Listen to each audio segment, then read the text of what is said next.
Nous avons tous entendu des histoires de personnes avides qui ont fait tout leur possible pour obtenir ce qu'elles voulaient. L'histoire d'aujourd'hui tourne également autour de l'avidité et de la cupidité, mais elle ne s'arrête pas là. Elle combine l'avidité avec la dureté du cœur. Aujourd'hui, je vais vous montrer à quel point l'être humain peut être cruel pour de l'argent. Bonjour à tous, je m'appelle Pierre et bienvenue sur ma chaîne Mister Pierre. Pour ceux d'entre vous qui découvrent cette chaîne, si vous aimez les histoires, cette chaîne est faite spécialement pour vous. Je publie 2 histoires par semaine, tous les lundis et jeudis. N'oubliez pas de vous abonner et d'activer la cloche pour recevoir une notification à chaque nouvelle histoire. Et bien sûr, n'oubliez pas le bouton « J'aime ». Sans plus tarder, commençons l'histoire du jour. L'histoire d'aujourd'hui nous ramène un peu en arrière, à l'année 1996 en Californie. Là-bas vivait un homme nommé Tom Hawks, âgé alors de 39 ans. Tom vivait avec ses 2 enfants.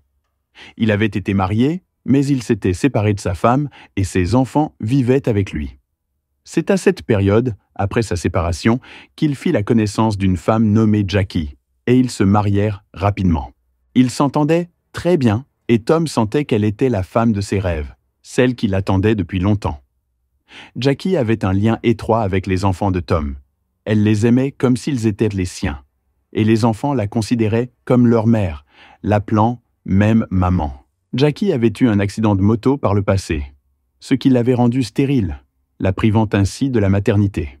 Cependant, en épousant Tom, elle avait pris ses enfants sous son aile, comme si elle en était la mère. Elle passait tout son temps avec eux, les emmenait où ils voulaient, et prenait soin d'eux lorsqu'ils étaient malades. Jackie faisait tout ce qu'une mère fait, et même plus. Les années passèrent, et en 2002, les enfants, devenus grands, souhaitèrent voler de leurs propres ailes et mener leur propre vie. Au début, Tom et Jackie eurent du mal à s'y habituer, car ils s'étaient attachés à cette atmosphère familiale, mais ils savaient que ce jour viendrait. Ils comprenaient bien que leur fils ne pouvait pas rester éternellement avec eux, et qu'un jour, ils voudraient construire leur propre vie. Finalement, Tom et Jackie décidèrent de changer leur vie aussi, et de la savourer pleinement. Ils eurent l'idée d'acheter un yacht pour parcourir les mers. Ils vendirent leur maison et ajoutèrent leurs économies pour acheter le yacht qu'ils nommèrent « Well Deserved », l'aménageant comme un vrai foyer. En 2002, ils commencèrent leur aventure depuis les côtes de Californie. Pendant 2 ans, ils naviguèrent en mer, vivant leur meilleure vie. Chaque matin, ils se levaient tôt pour admirer le lever du soleil, et le soir, ils contemplaient le coucher du soleil. Ils pêchaient ensemble et savouraient chaque instant passé sur ce yacht au milieu de l'océan. En 2004, l'un des fils de Tom les appela pour leur annoncer que sa femme attendait un enfant. Cette nouvelle combla Tom et Jackie de joie, heureux de devenir grands-parents. Comme je vous l'ai déjà dit, bien que Jackie ne soit pas leur mère biologique, elle se considérait comme telle, et elle était ravie à l'idée de devenir grand-mère. En tout cas, après avoir entendu cette nouvelle, Tom et Jackie ont décidé qu'après la naissance de l'enfant, ils vendraient le yacht et achèteraient une maison près du domicile de leur fils, dont la femme était enceinte, afin d'être proche du nouveau-né et de pouvoir le voir tous les jours. Effectivement, après la naissance de l'enfant, ils ont mis leur yacht en vente dans un magazine, au prix de 500 000 $, et il n'a pas fallu longtemps avant qu'un homme intéressé ne les contacte pour l'acheter, prêt à payer la somme demandée, ce qui leur a apporté joie et satisfaction. Ils ont annoncé la nouvelle à leurs enfants et leur ont dit « Nous sommes très près de vendre le yacht et d'acheter une maison près de chez vous, pour que nous puissions voir notre petit-fils chaque jour. » Ils ont ajouté qu'ils avaient trouvé un acheteur et qu'ils allaient le rencontrer le jour suivant pour voir si le yacht lui convenait et, le cas échéant, signer le contrat de vente. Ils ont finalement promis à leurs enfants qu'ils leur fourniraient tous les détails de la vente le lendemain. Le jour suivant, les enfants attendirent l'appel de leur père, Tom, et de sa femme Jackie, mais ils n'ont pas appelé. Les enfants ont tenté de les joindre, mais en vain. Ce n'était pas dans leurs habitudes, car, même tard dans la nuit, ils répondaient toujours aux appels de leurs enfants sans hésiter. Les enfants ont alors commencé à s'inquiéter pour leur père Tom et pour Jackie, et ont contacté leur oncle, le frère de Tom, nommé Jim, un ancien inspecteur de police. Ils lui ont dit « Bonjour, oncle. Ces derniers jours, nous essayons de joindre papa et sa femme, mais ils ne répondent pas, et nous ne savons rien à leur sujet. Jim, bien sûr, a également ressenti de l'inquiétude pour son frère, alors il est monté dans sa voiture et s'est dirigé vers l'endroit où Tom amarrait habituellement son yacht. Il s'est dit « Peut-être qu'ils n'ont pas conclu l'affaire avec l'acheteur potentiel et sont sur le yacht ». Une fois arrivé, il a commencé à chercher le yacht de son frère. Et finalement, il l'a trouvé. Il est resté un bon moment devant le yacht, observant qu'il était à quai et vide de toute présence. Cependant, il a remarqué certaines choses que Tom et Jackie n'auraient jamais laissées ainsi, comme une serviette sale suspendue et une corde laissée en désordre. Le yacht paraissait globalement sale, ce qui ne ressemblait pas du tout à Tom et Jackie, toujours très organisés et méticuleux, laissant toujours tout en ordre. Jim a longuement observé le lieu et a finalement sorti un papier sur lequel il a noté son numéro de téléphone, accompagnant ce numéro d'un message « À qui que soit le propriétaire de ce yacht, veuillez appeler ce numéro. Mon frère et sa femme en sont les propriétaires originaux, et ils ont disparu ces derniers jours sans laisser de traces. » Après avoir laissé ce message, il s'est dirigé vers sa voiture pour repartir. Juste avant de monter, son téléphone a sonné. Il a répondu et une jeune femme nommée Jennifer, âgée de 21 ans, s'est présentée. Elle lui a dit qu'elle et son mari avaient acheté le yacht de Tom Hawks et de sa femme Jackie. Elle lui a expliqué que depuis le jour de la vente, ils essayaient de les contacter, ne sachant pas comment faire fonctionner certaines choses sur le yacht, mais qu'ils n'obtenaient jamais de réponse.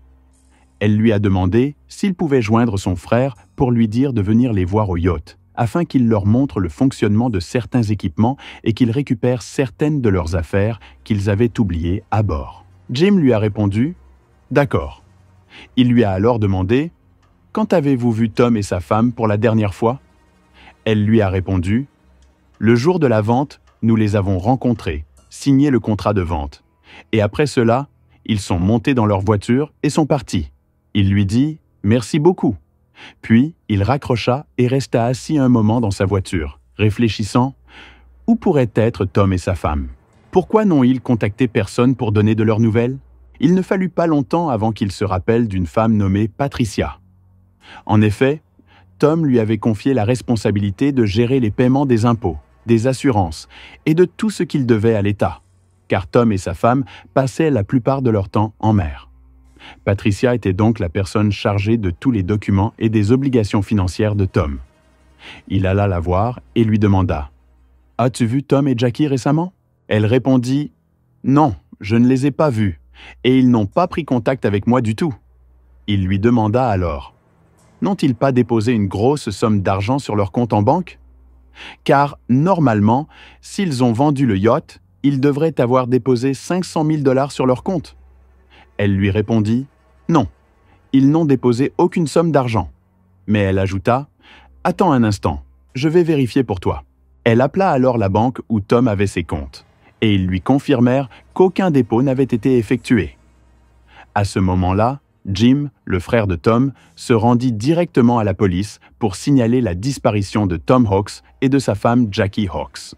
La police entama ses investigations, et les premières personnes suspectées furent celles qui avaient acheté le yacht, puisqu'elles étaient les dernières à avoir vu Tom et sa femme avant leur disparition. Ensuite, ils découvrirent que la personne ayant acheté le yacht, un homme nommé Skylar DeLeon, avait déjà été emprisonné pour vol. En remarquant cela, la police se dit qu'il pourrait bien être lié à la disparition de Tom et de sa femme. Par conséquent, ils envoyèrent un enquêteur inspecter le yacht pour voir s'il y avait des signes indiquant que Tom et sa femme avaient subi une attaque à bord. Au début, l'enquêteur ne trouva rien. Cependant, en se promenant dans le yacht, il remarqua des traces ressemblant à du sang sur le sol de la chambre. À ce moment-là, il appela une équipe de la police, et moins de 5 minutes plus tard, le yacht était entièrement encerclé par les forces de l'ordre, qui commencèrent une fouille minutieuse. Finalement, il s'avéra que ces traces, qui ressemblaient à du sang, n'étaient que des taches de boue. Par la suite, la police demanda à Skylar et à sa femme, qui avaient acheté le yacht, de venir au poste pour répondre à quelques questions. Bien entendu, ils acceptèrent sans difficulté. Ils interrogèrent de Skylar en premier, en lui demandant « S'il vous plaît, racontez-nous précisément ce qui s'est passé le jour où vous avez rencontré Tom et sa femme pour acheter le yacht. » Il leur répondit « Le jour où ils nous ont vendu le yacht, nous les avons rencontrés. » Ma femme Jennifer et ma fille, qui n'avaient pas encore 1 an, étaient avec moi. Même la notaire, qui avait apporté les documents de vente, était présente. Nous étions également accompagnés d'un ami qui faisait office de témoin pour la vente. Il ajouta, « Avant d'acheter le yacht, nous avions demandé à Tom et à sa femme de nous emmener faire un tour en mer pour voir si le yacht nous plaisait et s'assurer qu'il n'y avait aucun problème. » Naturellement, Tom accepta, et il nous emmena en mer pour une petite balade. À notre retour, nous lui avons dit que le yacht nous plaisait. À ce moment-là, la notaire sortit les papiers de vente, que je signais, tout comme Tom et sa femme.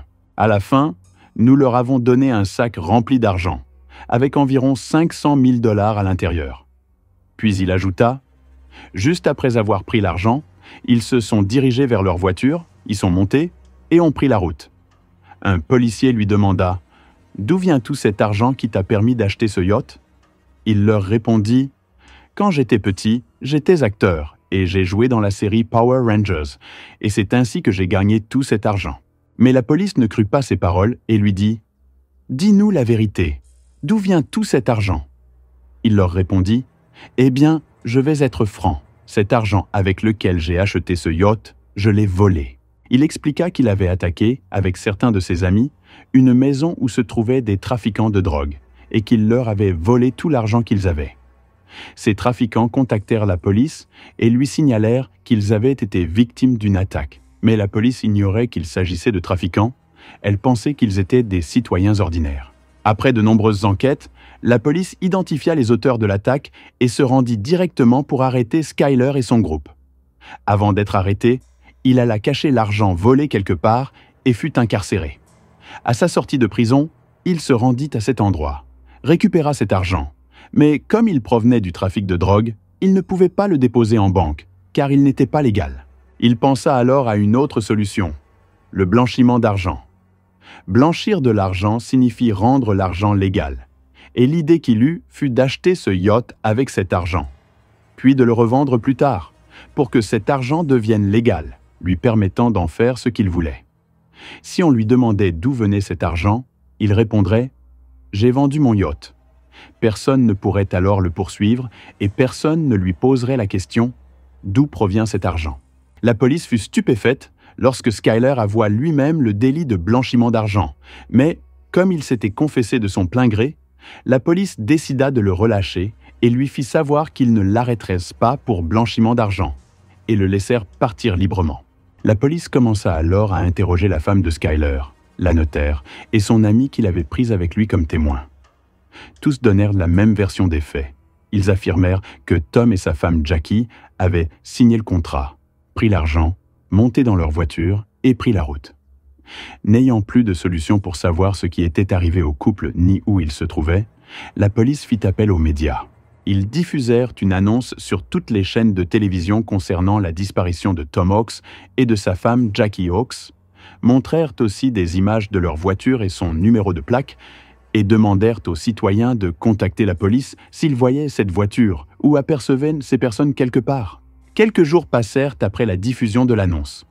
Un jour, un homme appela la police et leur dit que la voiture qu'il recherchait, celle appartenant à cet homme disparu avec sa femme, Tom et Jackie, était garée juste devant lui et il leur donna précisément l'adresse. La police se rendit immédiatement sur place et ils trouvèrent effectivement la voiture de Tom et de sa femme. Ils commencèrent à l'examiner et finalement, ils frappèrent à la porte de la maison devant laquelle la voiture était garée. Un homme leur ouvrit et ils lui demandèrent « Est-ce votre voiture ?»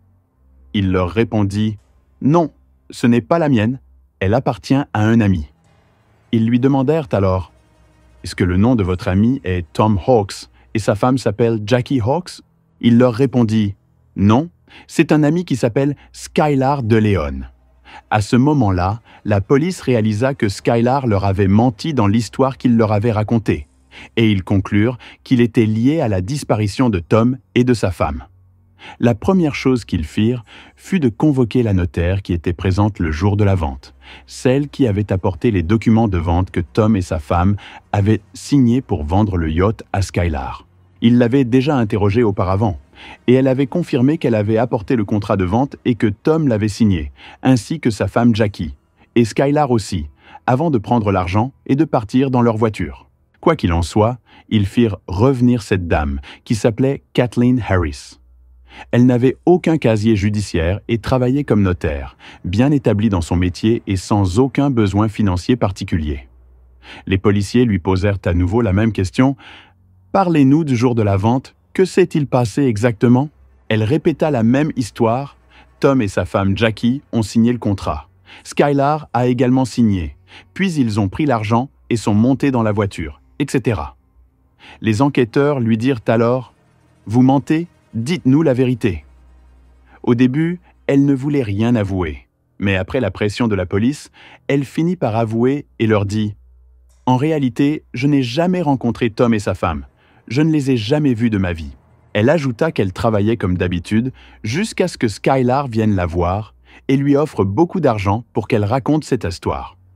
Par la suite, la police convoqua un ami de Skylar qui leur raconta qu'il avait été présent le jour de la vente pour servir de témoin. Ce jeune homme s'appelait Alonzo et il avait un peu plus de 20 ans. On lui posa la même question. « Dites-nous ce qui s'est passé exactement le jour de la vente. » Il répéta l'histoire, ils ont signé le contrat, pris l'argent, sont montés dans la voiture et sont partis. Avant qu'il ne termine son récit, la police l'interrompit et lui dit « Tu mens, car nous avons convoqué la notaire et elle nous a tout avoué. Elle nous a dit que toute cette histoire n'était qu'un mensonge. Et maintenant, c'est ton tour de nous dire la vérité. » Ils lui dirent « Si tu nous dis la vérité et que tu ne mens pas, nous essaierons de réduire ta peine au minimum. » À ce moment-là, il commença à avouer et leur raconta ce qui était arrivé à Tom et Jackie. Il leur expliqua qu'il avait rencontré Skylar en prison et qu'à leur sortie, ils avaient quitté l'établissement à peu près en même temps et étaient devenus amis depuis ce jour. En novembre 2004, Skylar contacta Alonzo et lui proposa de se rencontrer. Lorsqu'ils se retrouvèrent, Skylar lui dit « Parce que tu es mon ami et la personne à laquelle je tiens le plus, je veux te faire une confession. » Il lui dit « Mon vrai métier est d'être un tueur à gages.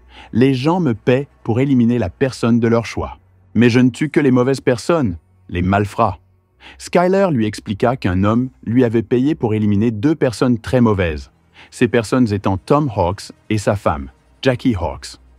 Finalement, il lui dit « Je te demande de m'aider dans cette mission, et je te paierai bien. » Alonzo accepta naturellement et lui dit « Très bien, je vais t'aider. » Ce n'était en réalité qu'un mensonge inventé par Skylar pour manipuler son ami Alonzo après avoir vu l'annonce de vente du yacht. Il avait menti pour le convaincre de s'engager avec lui dans cette affaire et l'aider à se débarrasser de l'homme et de sa femme, Tom et Jackie. Le 15 novembre 2004, Skylar, son ami Alonzo et une 3e personne que Skylar avait trouvée quelque part et embauchée pour participer au crime se rendirent sur le lieu où se trouvait le yacht. Ce 3e homme s'appelait John Kennedy et faisait partie d'un grand gang. Ils partirent tous les 3, Skylar, Alonzo et John, pour rencontrer Tom et sa femme sous le prétexte qu'ils souhaitaient acheter le yacht. Lorsqu'ils contactèrent Tom, il vint à leur rencontre avec sa femme et ils leur dirent « Nous sommes venus ici pour que vous nous fassiez une petite balade en mer sur le yacht, et si cela nous plaît, nous l'achèterons. » Mais quand Tom commença à les observer, il fut méfiant, leur apparence ne lui inspirait pas confiance. Ils ressemblaient à des escrocs, comme s'ils étaient des voleurs. À ce moment-là, il leur dit « Revenez une autre fois, car le temps n'est pas propice pour sortir en mer. » Skylar comprit que Tom ne voulait pas les emmener avec lui sur le yacht, et que ce n'était pas à cause du mauvais temps, mais par manque de confiance et par peur d'eux. Pour le rassurer, Skylar appela sa femme Jennifer et lui dit « Viens là où se trouve le yacht, et amène notre fille. » Peu après, elle arriva sur les lieux avec la petite. Comme Jackie adorait les enfants, elle se dirigea immédiatement vers la petite, joua avec elle et riait avec elle, tout en engageant la conversation avec Jennifer, la mère de l'enfant. Ils commencèrent à rire ensemble, et quand Tom observa cette harmonie et cette belle ambiance, il leur dit « Vous savez quoi? Montez à bord du yacht, et je vais vous emmener faire un tour en mer. » Jennifer leur dit alors « Excusez-moi, je ne peux pas venir avec vous, car j'ai quelque chose d'urgent à faire. Nous nous retrouverons à votre retour. » En fin de compte, ils sont tous montés à bord du yacht, Skylar, Alonzo et John, avec Tom et sa femme Jackie. Lorsque le yacht fut suffisamment éloigné de la terre ferme, Skyler dit à Tom « Montre-moi, s'il te plaît, la cabine qui est en bas ». C'est ainsi que Skyler et Tom descendirent, accompagnés de John, tandis que Jackie resta en haut avec Alonzo. Après un moment, des bruits assourdissants commencèrent à monter du bas. Jackie essaya de se lever pour voir ce qui se passait, mais Alonzo bondit sur elle et lui passa les menottes. En même temps, Skyler et John attaquèrent Tom et le menottèrent également. Ils emmenèrent ensuite sa femme, terrifiée, à ses côtés. Tom commença à crier et à les supplier de les libérer pour qu'ils puissent retourner auprès de leurs enfants et de leurs petits-fils. Mais Skyler ignora ces paroles, monta en haut et commença à manœuvrer le yacht vers le point le plus profond de la mer. Le pauvre Tom se traîna jusqu'à sa femme, serra ses mains et lui dit « N'aie pas peur, je suis avec toi, et quoi qu'il arrive, nous serons ensemble. » Soudain, le yacht s'arrêta, car Skyler l'avait amené au point le plus profond de la mer. À ce moment-là, ils emmenèrent Tom et sa femme en haut. Skyler sortit un contrat de vente et força Tom et sa femme à le signer. Il se tourna vers John et lui dit « Va chercher l'ancre. » L'ancre est ce gros objet en métal attaché par une chaîne au bateau et jeté dans l'eau pour immobiliser le navire, car il est très lourd.